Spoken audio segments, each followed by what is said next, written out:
Alright, you barely legal bitches. The helicopter landed and weapons were drawn. One of the masked soldiers said, "Get out!" 7 girls stepped out of the helicopter, and one fell to the ground sobbing.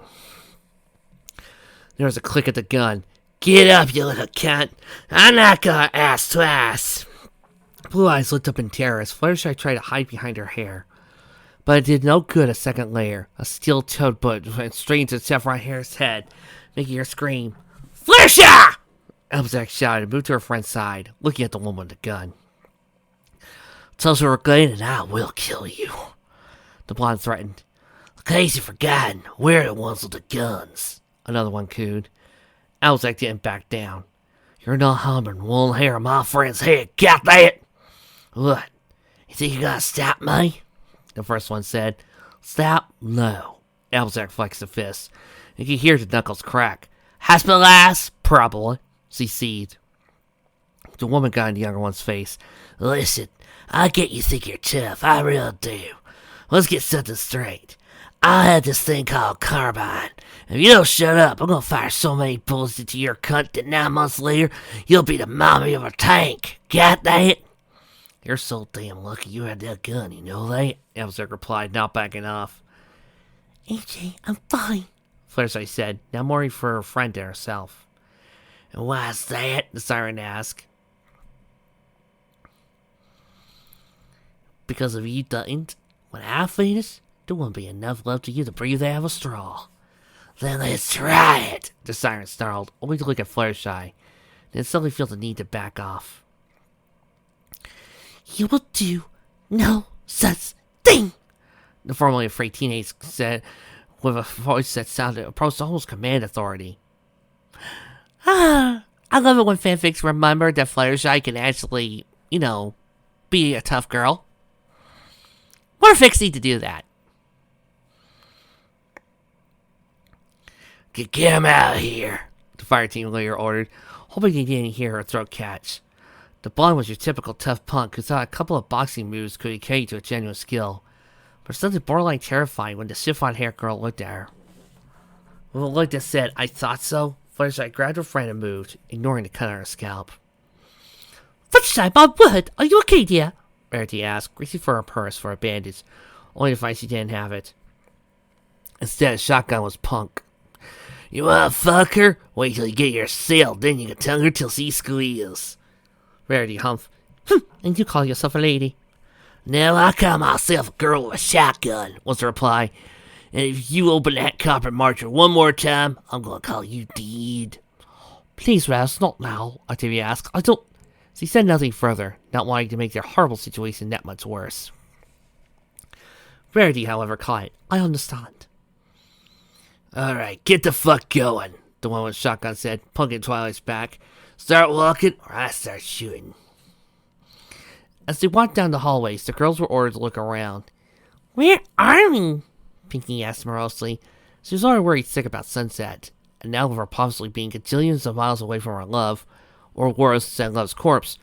Well, it did her morale no favors. "I said no talking," one of the soldiers ordered. Rainbow and Applejack looked at each other, then at the rest, then gave each other was a nice knowing you look.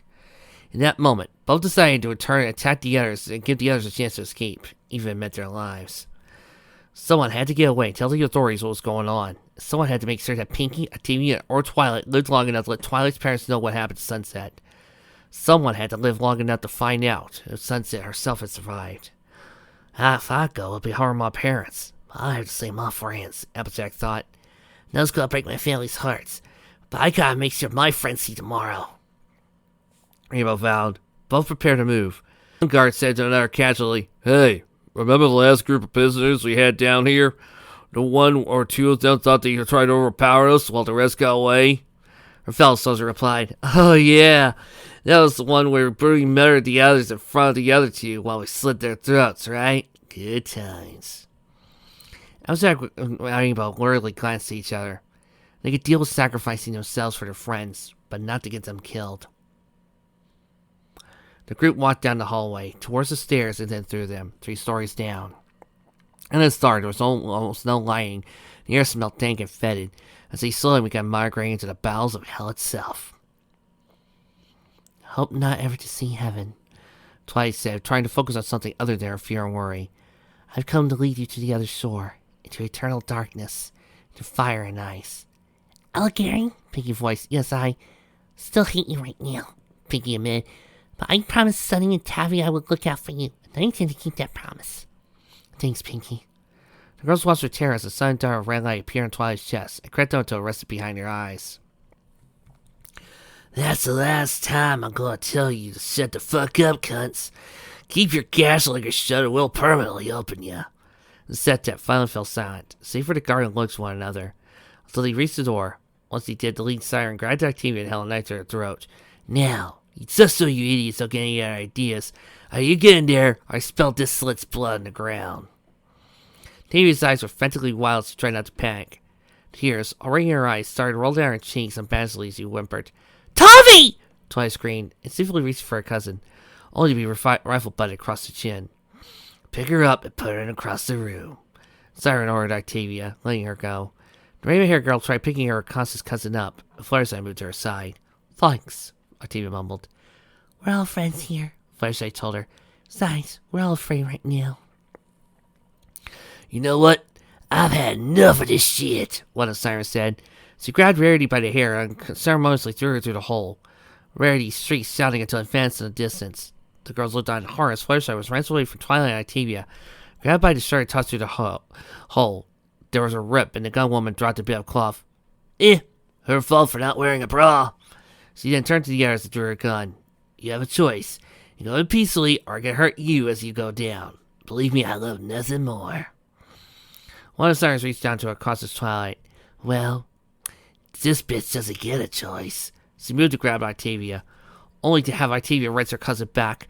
Don't you touch her, you goddamn bitch! The teen screamed, murder in her eyes. Hey, looks like we've got a live one, Siren said. Yeah, looks like we're about to have a dead one, her counterpart said, raising her rifle. Seeing Octavia in trouble, Rainbow immediately moved and tackled her, pushing her through the holes the round went off. The round burned through Rainbow's hair as both went through the gaping maw into the distance. Not waiting, Pinky and Applejack immediately grabbed Twilight and let through the hole, leaving the pair alone. Missed that one little cunt, one snarled.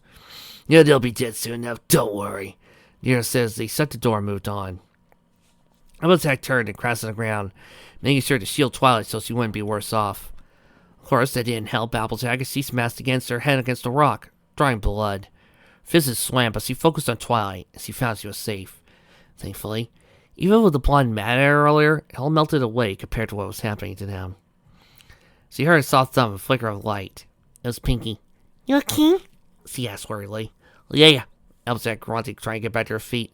What about you? Where'd you get that ladder? It was a short enough fall I was able to twist it out on my feet. I am a cheerleader, Pinky reminded her.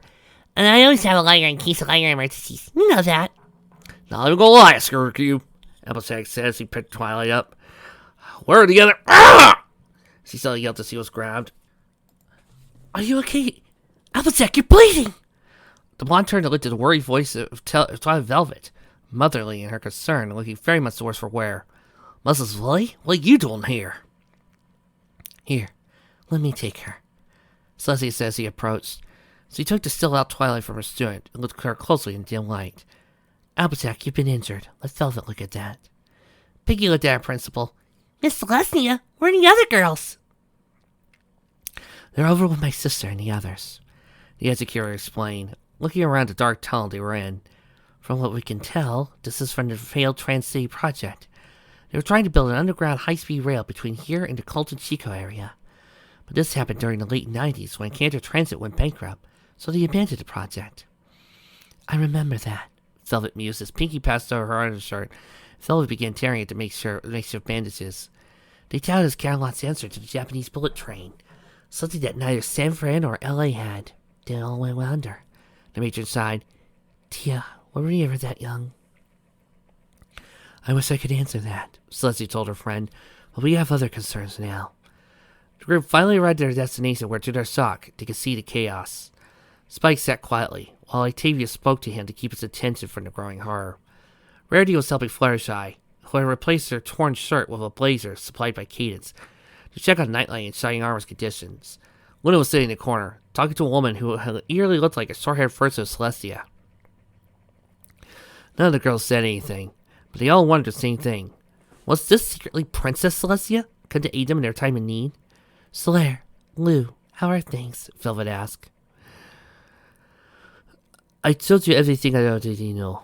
My cousin is a murderous madman who has killed my brother and his wife, and now is keeping my daughter hostage for nefarious reason.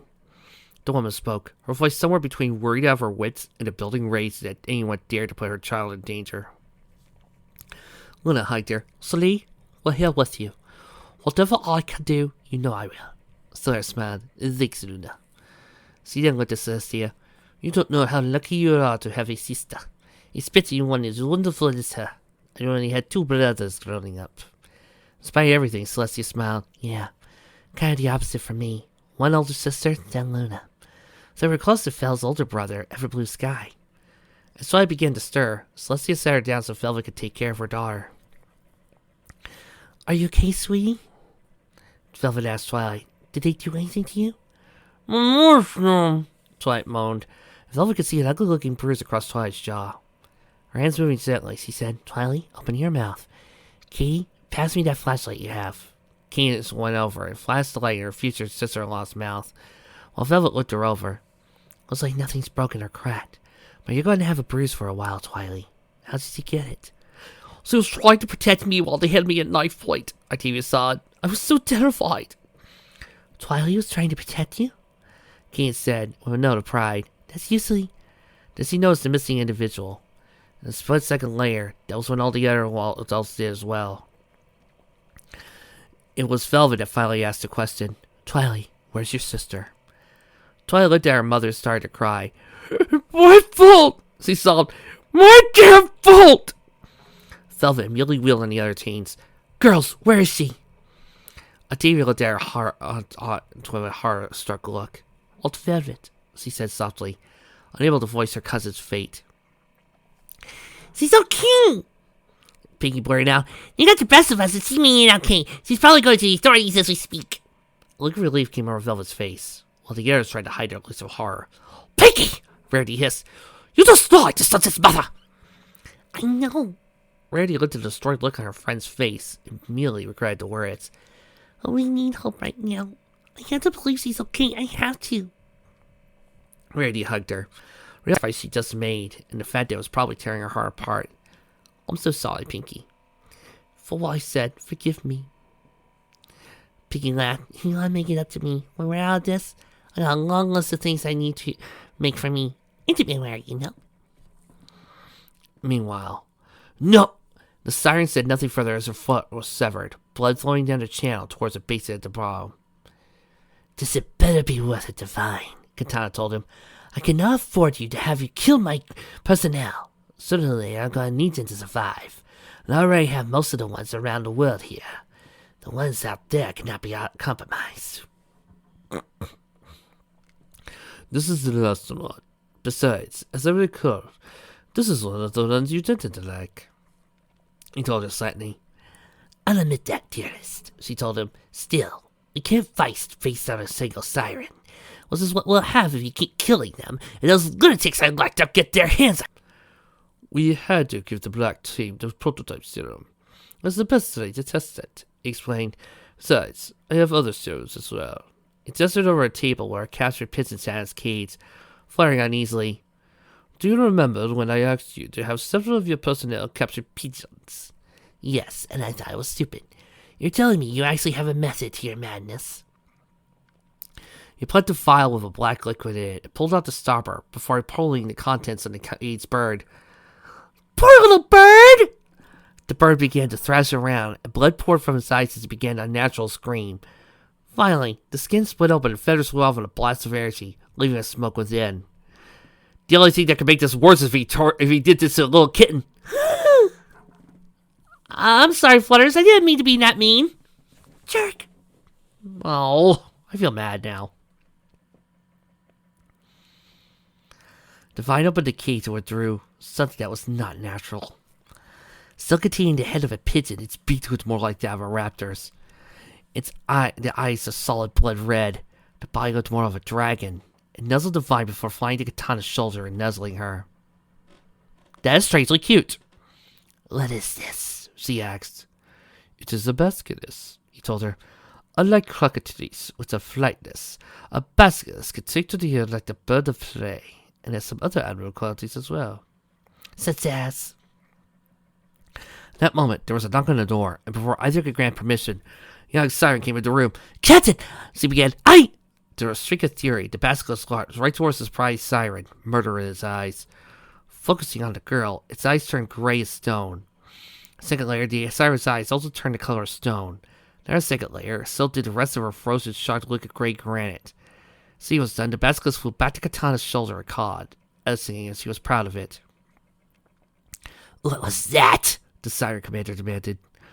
One of its qualities, Divine explained calmly, is that anyone it doesn't recognize within its aura, it regards as prey. You and I are safe, as well as any of your troops who took the serum. And good to the forming human. Apparently, Petty Officer Adrietta decided to skip out on the inaugurations. Kissy T's back. What your lovely pet does, unless her statue is destroyed. Also, I should point out that basilisks are believed to live for 100 years. He's not on the statue that used to be Arietta. So now she's trapped in there, seeing and knowing everything we do. But she's not going to be free for a century or two. As I start working on a solution, and I intend to, but not now. That'll take time. Thus, I strongly suggest you make sure that your sirens have taken them, because I have enough pigeons to make 2 baskets per troop, and I'm sure that they don't want the precious pests to turn on them. Am I right? Katana nodded to scratch the baskets under his jaw, to which he hissed playfully. One last question. Is there anything that can stop them? She asked, gesturing to a bird to fly over to the vine, which it did. Yes, the flames of a phoenix, according to legend, can kill one instantly. But you and I know those are only myths. Oh yeah, the basilisk is so natural. And I certainly don't intend to create one. So for all intents and purposes, I let the flying weapons are invincible. As Katana departed, Divine set his new pen on a purse he made. Creating a ball of violet flame, he summoned magic to it. And now, to make sure no one can stop my victory. The blood raced up the basin, becoming red, ropey lines of sinew swirling around in bizarre arcane patterns, as if it were creating a Celtic knot of gore. When it was done with his Gordian knot spell, he sent to the center of the complex, where he would start his work. Soon his troops would march on the world, and he would be emperor. He would be a god and unstoppable. Somewhere, an old blind man laughed, tears of blood leaking from his eye sockets. So it begins, he cackled as if it was a grand joke. So the game begins at last. Somewhere, watching Earth from the surface of the moon, Blue Eyes gazed upon the final spell the death started working. So it begins, she said sadly. The red light blasted away from the Siren's stronghold, a bloody energy that filled the air. As it spread out from Canterlot, anything with its surroundings, whether directly touched by the gory luminescence or not, simply stopped, as if living statues frozen in time. Only the immediate environs of the base were spared the Gordian spell, as it began to radiate away from the city, blanking first Camelot, then its suburbs, then Equestria County, then the surrounding counties, and on. Within seconds, it came to good portions of Oregon, Nevada, and northern California, yet continued. Within minutes, the whole world was frozen in a zero-point state. The energy continued to radiate in space. On the moon, the figure let the light wash over her, knowing it would do her no harm. Still, she knew what an improper Gordian spell could do. This one was as bots could be. Sooner or later, the energy constant of the universe would clash against magic. Sooner or later, absolute zero would have to give way to the energy of motion, resulting energy release. This is not my battle, she grimly reminded herself. It is hers. With her eyes, the figure scanned the earth and the car that stopped on the freeway, only to continue moving forward. It was a stolen car, so she was not happy about that. But even she knew situation's desiccated circumstances. I believe in you, she said with maternal pride. Prove me right. Meanwhile, the first thing that triggered Sunset's warnings was the fact that a red light spread everywhere. By the time she cast a spell to ward off whatever hit, the red light froze everything as she was violently slammed forward. The seatbelt shredding as she ripped her through it, and her forward motion rocking her through the windshield, several feet forward where she crashed against the ground and rolled. Sunset immediately got to her feet. Thankful she cast a defensive enough shield that recovered her, and that's when she noticed something was wrong. Everything under the blood-red sky had stopped. Cars, purple people, birds, everything. It was quiet, still in a way not even been back when she visited Equestria, when she was on a mission to save her sister. Something was very, very wrong, and she knew what it was. Something that her mother, Princess Celestia, had once told her about. A spell called a Gordian Knot. A spell that messed with the very fabric of the universe. There was a legend about the Gordian Knot in this universe as well. From what she remembered, the knot was a challenge before the ancient warrior Alexander the Great. But back in Equestria, the legend dated back to the Discordian area, well before Celestia and Luna emerged from hiding to challenge the Draconic Quest for control of her mother's throne. During that dark time, ponies were desperate to create a way to destroy and stop Discord. As a result, the sorcerer, Gordo the Large, name intentional, Celestia told her, created a massive spell to stop time and space by twisting the fundament of reality to a knot. I was hoping that this would freeze him in place and allow him to be captured. Unfortunately, the spell only made him stronger, for it stopped everything. With the safety of the world at stake, Queen Allura, granddaughter of Queen Platinum, dispatched her mightiest warrior, the mighty Earth Stallion Bruce Phallus, to halt it so no magic could stop it. He finally ended it by drawing his great sword, Horse Streamer, and literally sliced it in twain.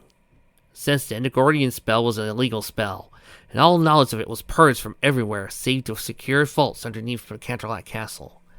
But somehow it had survived, and was being cast here by someone who had no knowledge of how to control it. She could feel the quantum strings of reality groan as they were being forced to stop. From what she knew of math, the spell would force everything to absolute zero, and when you do all that, all the energy had to go somewhere. Even magic bowed to physics eventually. Sooner or later, the 0 point would give way to the laws of motion and the synchronicity energy release. And if everything in reality released that pent-up energy at once? Sunset shuddered. She had to find a spell and put a stop to it. This was barbaric on a level that not even Nightmare Moon or King Sambar would do. For it to be cast here, the caster was either suicidal, a nihilist, or didn't know what it truly did. And from what the girl said, this divine right character was probably somewhere in the middle of those three insults. For now, she had to do something. She needed her friends to do it. She went back to the car and pulled her friends.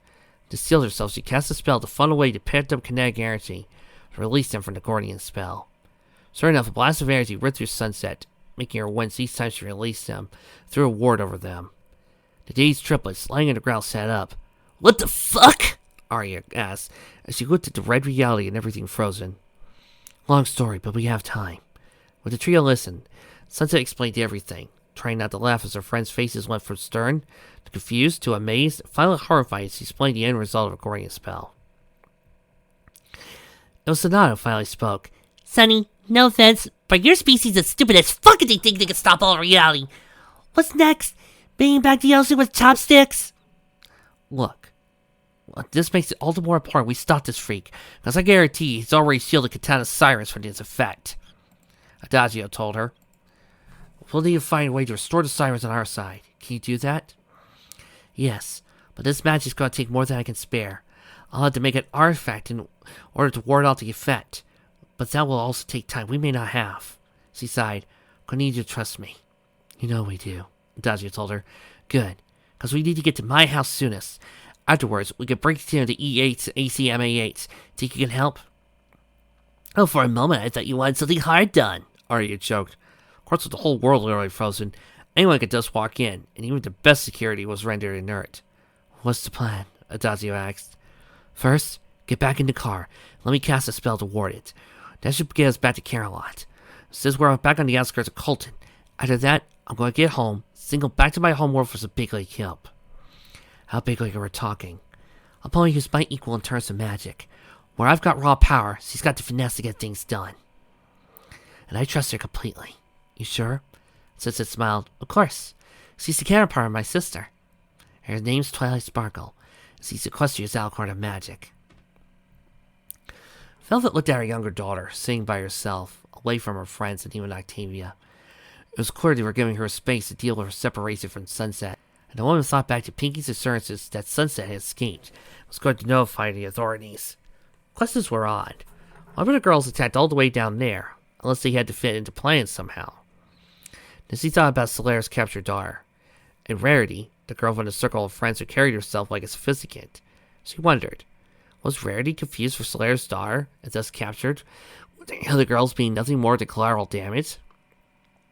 The two had conversed briefly in French for a while, and Rarity was taken by the fact that Solaire was a French imperial princess. The whole fact was mind-boggling in itself. Still, it didn't matter what the result was. They were all innocent, and all held there against their will. If they didn't receive help soon, she feared her whole family would not see tomorrow. She went to how Sunset would react to finally found a family, only to lose them. Pinky got up and walked over to Twilight. Can I sit next to you? I thought you hated me. Pinky took a large breath. No, I can't. Life's too short for that, Twilight. I've already done the dance before. Yes, I'm mad at what you did to your sister. But I can't hate you and the others feel the same way. Besides, I know Sunny wouldn't want me to hate you. I hated her once myself and look what happened. Yes, I got her killed. It's all my fault. No, she's not dead. Pinky closed her eyes and gave her a sublime smile. I know she's not. I know in my bones, in my soul, in my all. Your sister's far tougher than you know, Twilight, and I am her bride. Bride? I know you have feelings for her, but you do know she's straight, right? Trust me, I just know. I don't know what exactly the future holds, but I know who I am, and I know your sister's alive, and she's not going to give up. You make it sound like she's coming to save us. Twilight looked around briefly and then added, I know she saved me and Tavi, and I know she's incapable of great things, but this is different, Pinky.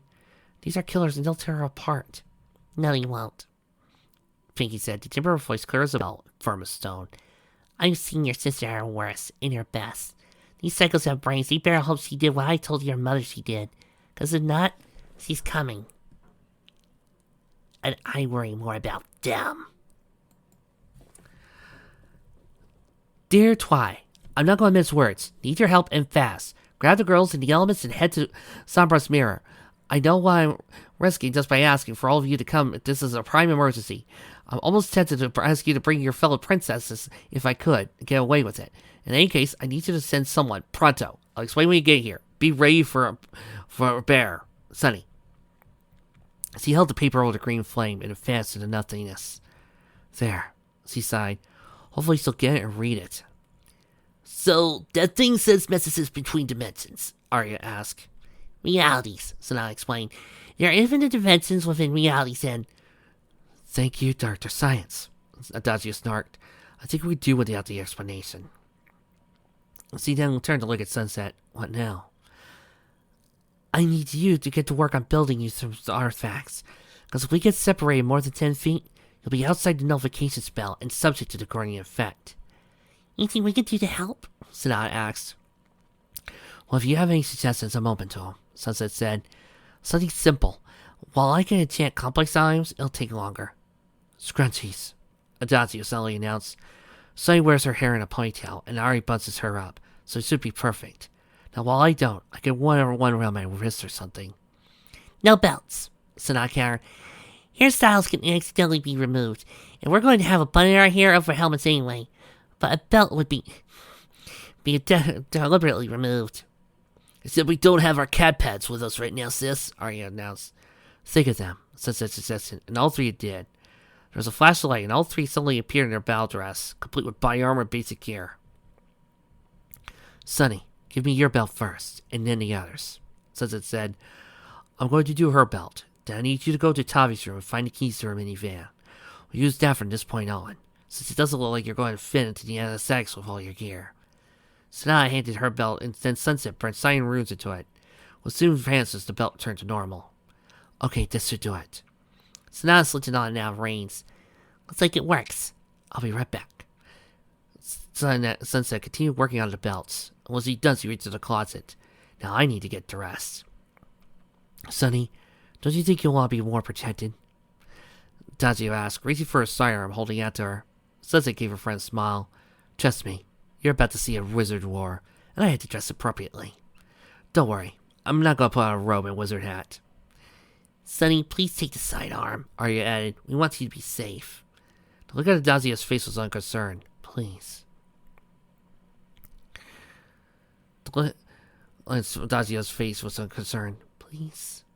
Not right now, Sunset told her.